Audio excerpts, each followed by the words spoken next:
This T-72 tank has just been taken out of repair, its engine was replaced and it was rearmed. On the eve of the New Year, the soldiers of the Repair and Restoration Battalion of the 3rd Tank Iron Brigade are working round the clock in order to have time to break in the steel horses and send them to the front line in the Kharkiv region to perform combat missions.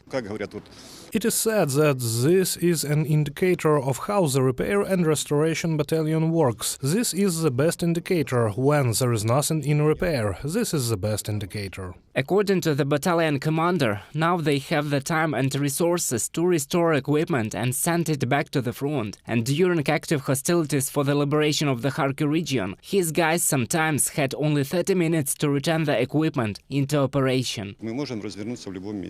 We can deploy anywhere, we have everything for repair, and somewhere before the counterattack we were repairing. I had 11-12 vehicles under repair. Well, we tried and restored, everything was repaired. In addition to the T-72, the BMP-1 is also under repair. Since the spring it has been holding back the Russian offensive near Izium, says driver Oleg Semenyuk. As soon as the electronics is repaired, the workhorse will again become operational and will give fire gifts to the Russian occupiers. But its driver would not refuse a cozy family holiday. I always want a holiday because this war is already tiring. That's where it's been sitting from 2014 up to the roof.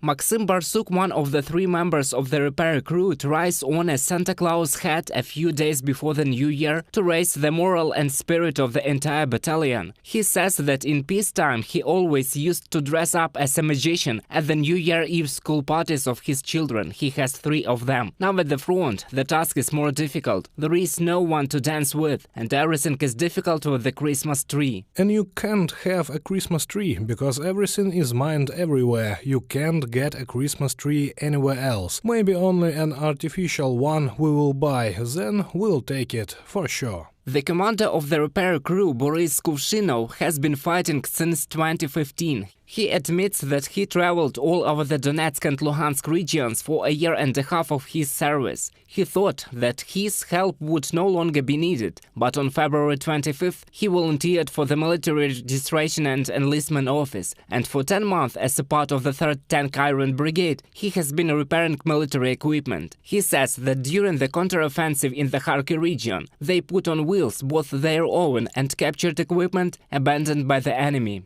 Everything that could be taken out, everything was taken out. Something was moving on its own, something was taken out. Well, they ran away so that our self-propelled artillery unit had no time to catch up with them. When they started driving away from Bayrak, then they already went further, and it was normal. Boris has already received some New Year's gifts, but that's not all. He is from the Khmelnytsky region, where it is common on the New Year's Eve to serve pork and poultry. Well, they sent me felt boots for the winter to keep me warm, and there's also a parcel coming from home, a sausage and a roasted duck. Gathering at the table with their families in a free and united Ukraine is the common wish that the soldiers of the 3rd Separate Tank Iron Brigade will make on New Year's Eve. But for now, their service continues, and they are ready to go to the front at any moment. Reported by Roman Smoler, Natalia Belokudria, UATV News.